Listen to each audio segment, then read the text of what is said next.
I'm so grateful to my colleagues for joining me in introducing this resolution, which is currently endorsed by 125 of our members, for speaking out against the lies and the revisions of one of the darkest days in American history. I'm grateful to the Capitol Police and their families for the sacrifices that they made on that day and every day since to keep us safe. Now I'd like to introduce Ken. Ken Sicknick is Brian's brother, and as I said, who made the ultimate sacrifice. The Sicknicks have lived with the pain of that day for 4 years. Donald Trump's pardon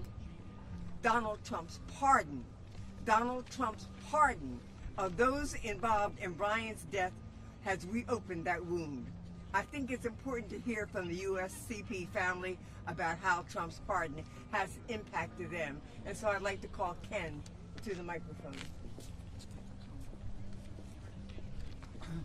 Good afternoon. My name is Ken Sicknick. I am a United States Capitol Police officer, Air Force veteran, and American hero, Brian Sicknick's brother. I stand here today 4 years and 2 days since my family laid my brother Brian to rest. Brian died defending the United States Capitol against a mob of thousands that were sent by, who many believe, a fear-mongering narcissist who resides and currently resides at the White House.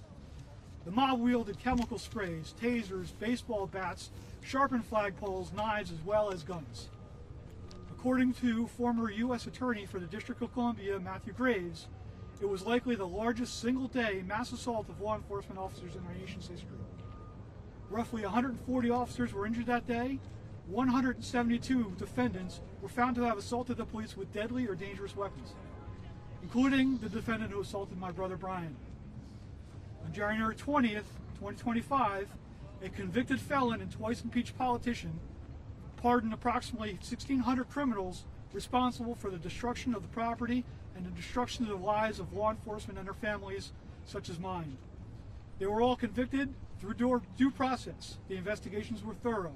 The rule of law that the FOTUS and the Republican cronies will tell you they stand for was smashed apart.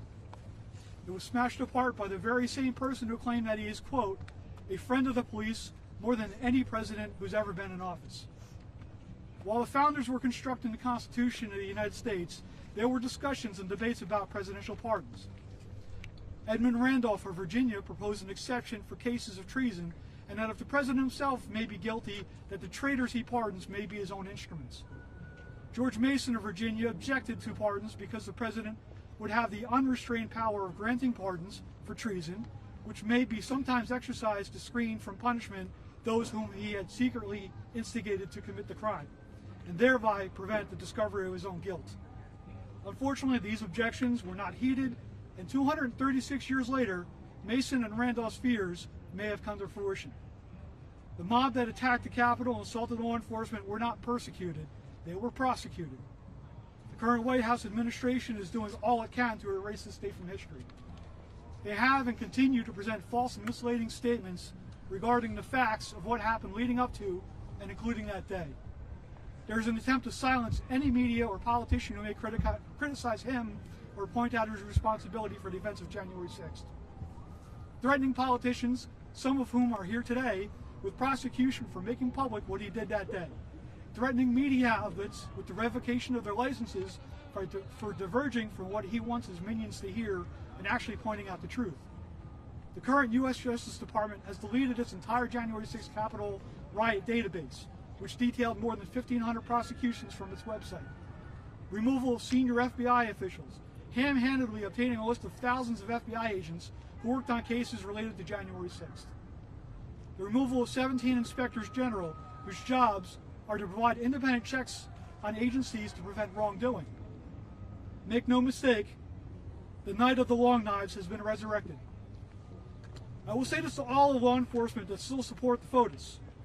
When you're being beaten unmercifully by a mob of misinformed thugs, there is a felon in the White House who loves you. To all the criminals out there, just be sure to wear a MAGA hat while you commit your crime, and you're free as a bird because Orange Oprah will give you a pardon too. I will continue to speak out about the injustices I see being done to my family, to Brian's service and memory, and to his brothers and sisters in law enforcement, even though I may feel powerless myself. I will not let the true events of January 6th be forgotten or deliberately erased from history. I quote Nobel laureate Elie Wiesel, "What hurts the victim most is not the cruelty of the oppressor, but the silence of the bystander." Do not let what occurred on January 6, 2021 be forgotten.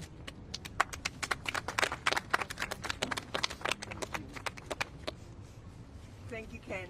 You know, we can all sympathize with the Sicknick family, but we can't empathize with them because we don't know the degree of pain that they've had to address. But having to revisit these issues, having to live through these pardons, just reawakens and reminds them of the pain that they've had to go through.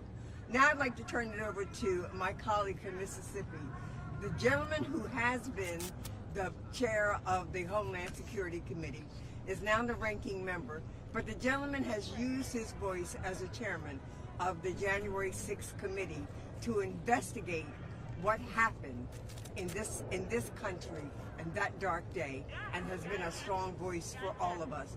Benny Thompson. Thank you very much.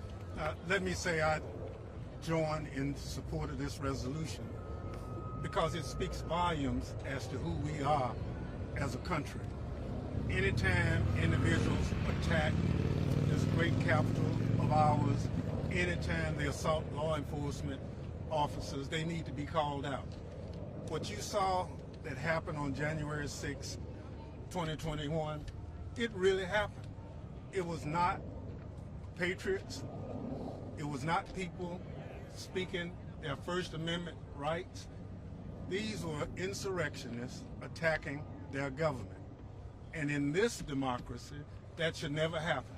So we are here in support not only of the resolution, but still letting the Sicknick family know that Brian's death will never, ever be forgotten. More importantly, what you see happening right now should give us all reason for pause. Now the people who did the hard work of tracking these 1,500 people down are now being told you didn't do your job. Now these people either pleaded guilty or they were found guilty. So many of them assaulted law enforcement people. And for now, they are being rewarded, and the people who are being patriots are being punished.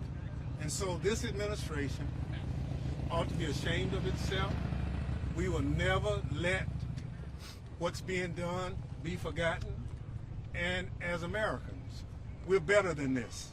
And so because we're better than this, we'll call Donald Trump, Elon Musk, and all his compatriots out and let them know that America is not for sale to the billionaires or the millionaires, because we all love this country. Thank you.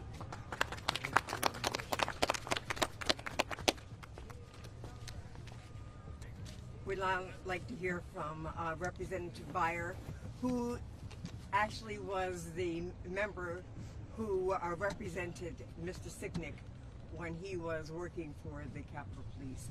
I'd also like to mention, if I might, that we have other members with us here today. Abigail Spanberger from the 5th District in Pennsylvania, and Madeline Dean, who is from the 4th District in Pennsylvania, and Hank Johnson, who is from Georgia 4. And so we're just delighted that we are joined by them. We also have a face you all know, former Capitol Police Officer Harry Dunn with us. Now, Mr. Beyer. Thank you, Bonnie, very much. Let me also add that Mary Gay Scanlon from Pennsylvania is with us today also. And Bonnie, thank you so much for your leadership, for introducing this resolution. I want to thank Ken Sicknick for what he said, and express my support for him and the rest of the Sicknick family, Charles and Gladys, Brian's parents, his other brother Craig, Brian's partner Sandra Garza, and all the family. Brian stood for the service, sacrifice, and patriotism for the best of our country, and you have carried on his legacy. I'm proud to have represented Officer Sicknick and many more of the first responders who protected us and our democracy on January 6th. They did so at great personal cost. We all know what happened to Brian. I still remember getting the call to tell me that a constituent had died and learning more about him and what he'd done. It's heartbreaking. So I can never forget or forgive Donald Trump betraying the people by pardoning his attackers. He pardoned the people who attacked Brian, and he pardoned the officers, the people who beat and tased my constituent, Michael Fanone. He pardoned the people who gave a brain injury to my constituent, Jeffrey Smith, who tragically died by suicide days later. It was officially ruled a line of service death. Trump pardoned people who carried out these heinous crimes, which have devastated families across the country. It was not only a gross portrayal of their service and sacrifice, it was an embrace of violence and lawlessness. Trump's pardons make our country less safe and betrayed the law enforcement heroes who respected the Capitol at great personal cost. And now, Trump is attacking and purging the law enforcement who did their jobs by enforcing the law and by investigating and prosecuting this violent crime. I think about Speaker Johnson, who said the people who carried out the January 6th attack should be, quote, prosecuted to the full extent of the law. They were prosecuted, but Trump got them off the hook. And today, Speaker Mike Johnson refuses to honor or acknowledge the police officers who protected him on January 6th.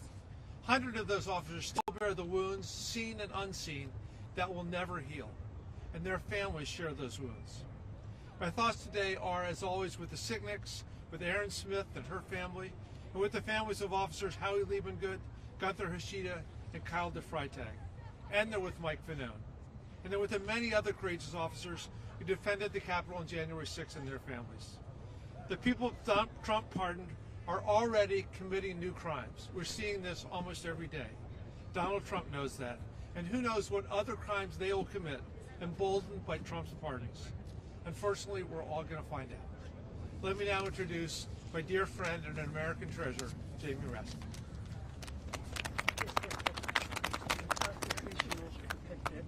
Get him, James. Go ahead, So, I'm here to support the resolution to denounce the pardons of every convicted felon who violently assaulted police officers on January the 6th. And I would like to publicly challenge to a debate any of our colleagues who do not support this resolution, Democrat or Republican, in your district. I will come to your district, and I'm sure a lot of my colleagues will join me too, to come and debate whether we should be denouncing and deploring these pardons, or we should be backing them and supporting them, either openly or with our silence. Here's where we are in America today. I'm ashamed to say, in front of Mrs. Sicknick, Gladys Sicknick, my friend, who's Officer Brian Sicknick's mom, and Ken Sicknick, his brother. Here's where we are. They pardon criminals for violently assaulting cops, and they fire FBI agents and prosecutors for doing their jobs. That's where we are in America today. Brian Sicknick was 42 years old when he died. He'd grown up in New Jersey, the son of wonderful parents, member of a wonderful family. He was a good, strong cop who protected all of us, Democrats and Republicans, citizens who come to visit the Capitol, people who work here in the Capitol. And he was beaten up and sprayed in the face with bear spray and violently assaulted by Julian Cater and other insurrectionists who came to storm the Capitol at the behest of Donald Trump. Brian Sicknick died the next day after suffering 2 strokes at 42 years old. Now, in the immediate aftermath of the attack, as Congressman Don Beyer reminds us, Donald Trump did everything he could to denounce the January 6th insurrectionists.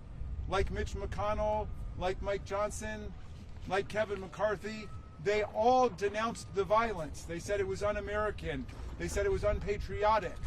They called it terrorism. They did that in the immediate aftermath because of the huge storm of public protest.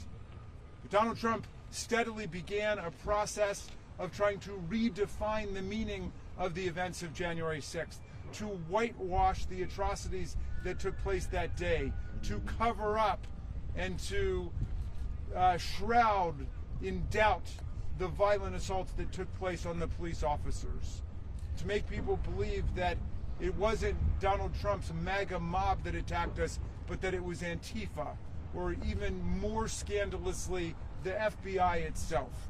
All of them lies. Donald Trump called the people who attacked us and chanted, "Hang Mike Pence," and came to assassinate Nancy Pelosi, patriots. They weren't patriots. The Constitution in 4 different places opposes and condemns insurrection. It says Congress has the power to call forth the militias of the states in order to suppress insurrections in Article 1. And Section 3 of the 14th Amendment, which has been read into oblivion by the hacks Donald Trump put on the Supreme Court, says that anybody who swears an oath to uphold and defend the Constitution and violates the oath by, quote, engaging in insurrection or rebellion shall never be allowed to hold federal or state office again. If you engage in insurrection, you are not a patriot, you are an enemy of American democracy and our Constitution. He called them hostages, a scandalous insult and offense to people who've actually been held hostage. A hostage is someone who's been illegally abducted by a terrorist or criminal group and held for a financial or political ransom. These people weren't hostages. They were defendants who were arrested and prosecuted for their crimes. And the vast majority of them pled guilty to their crimes, and the rest who went to jail were convicted after having every measure of due process, including the right to counsel, the right to appear in court and to speak publicly if they wanted to. Most of them did not. The right to cross-examine witnesses against you, and the right to hear all the evidence against you. What made them hostages? What made them political prisoners, as Donald Trump called them, likening them to Alexei Navalny, who was killed by Donald Trump's filthy compatriot, Vladimir Putin, in Russia? What makes him like Nelson Mandela, a freedom fighter? But no, they pardoned more than 1,500 of them, including Julian Cater, who pled guilty to 2 counts of assaulting police officers with a dangerous weapon. He was serving a 6-year, 8-month term in the events that led to the death of Officer Brian Sicknick. And now he's freed. More than 1,500 of them have been freed and pardoned by Donald Trump. And meantime, they are engaging in a massive purge of the Department of Justice. Firing prosecutors, firing the prosecutors in the District of Columbia in the U.S. Attorney's Office who prosecuted the January 6th insurrectionists, demanding investigation of thousands of FBI agents across the country who participated in the investigation of this attack on American democracy and the Capitol and the Constitution. So here's where we are, my friends. At the beginning, the first few weeks of the Donald Trump administration, they pardon violent criminal felons who assault police officers and then try to purge, fire, dismiss prosecutors and FBI agents for doing their jobs. And a lot of them Republicans, by the way. So what's the message? Don't participate in the prosecution of any crimes that you might think Donald Trump approves of. Don't get caught enforcing the law in a way Donald Trump might not approve of. That's where we are right now in 2025. But I want to say all across America, it's not just this brave family, the Sicknicks. All across America, people are standing up against these outrageous assaults on the American rule of law and on our Constitution. And like Don Beyer and like the Sicknicks, I'm keeping Officer Brian Sicknick right in my heart when I go out and I protest these injustices and these savage attacks on our constitutional order. guess I'm turning it back to you, Bonnie. Yeah, don't move. So, ladies and gentlemen, I want to remind you of a couple of things. Number one is do not forget what Donald Trump said when he was running for office when they asked him if he wanted to be a dictator. And he said, well, maybe on the first day. Well, we also now recognize that it's more than the first day, and that what we are seeing is the beginning of a dictatorship, and that people of this country have got to stand up against it. So we are now willing to take some questions about the Republican ripoff and lies and the dictatorship that we're experiencing. We'll fight back vigorously against. Can Ken and Mrs. Sicknick step back? Ken, Step back or up step to the up? mic. Yeah, step back to the mic. Since they were released, Gator and Tanios have taken to social media, posting a lot. Tanios posted his pardon, almost seemed to mock those who were sympathetic to your family because of this situation. I just wonder what sort of emotions that you have seeing them publicly kind of not only mock your family but also celebrate their freedom.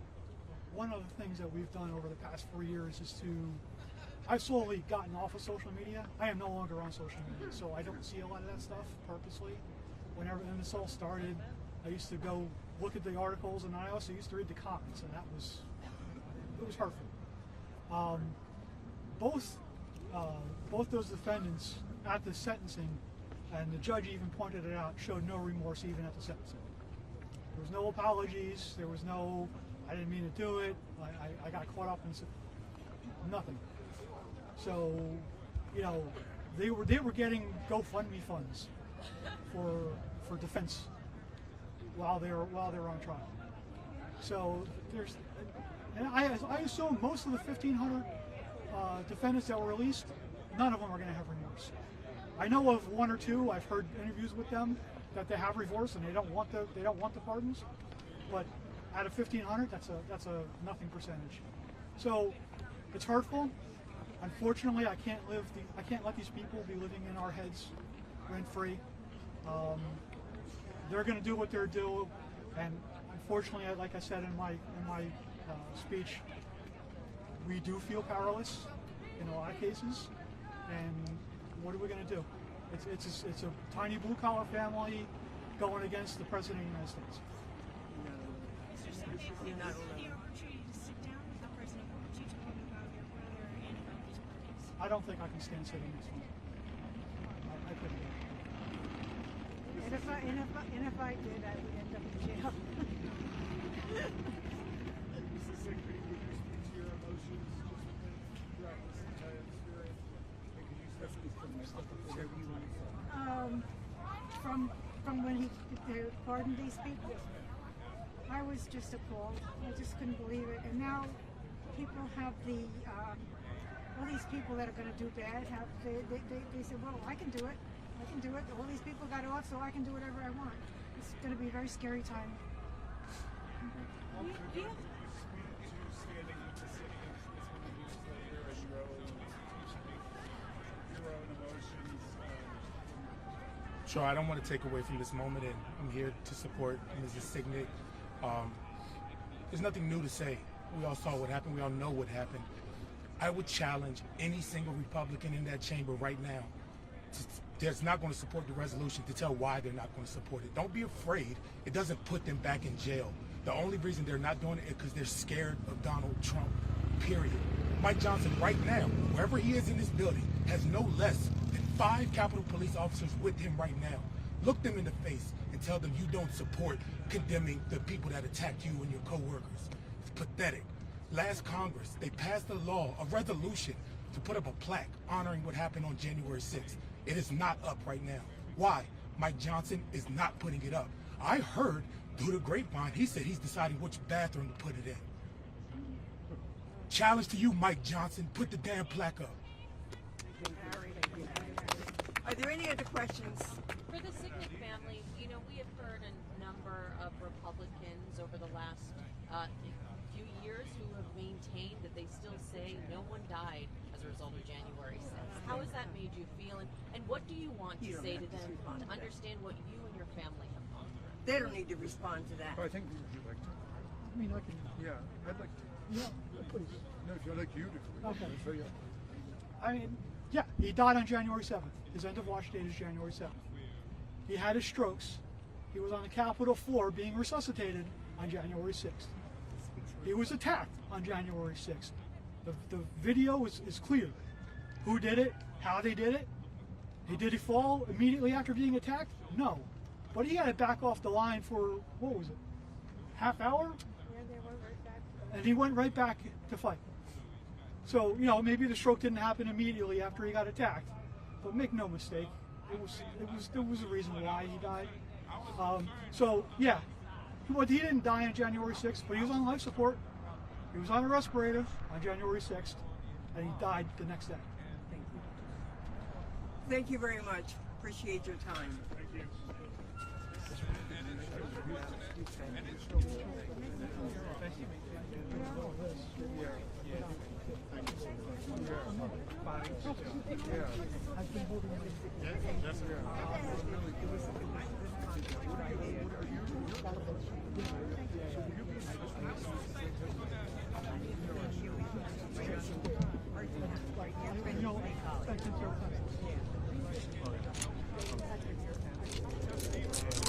It's so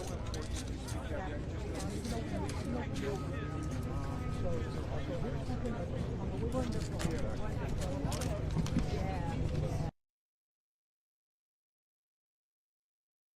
out.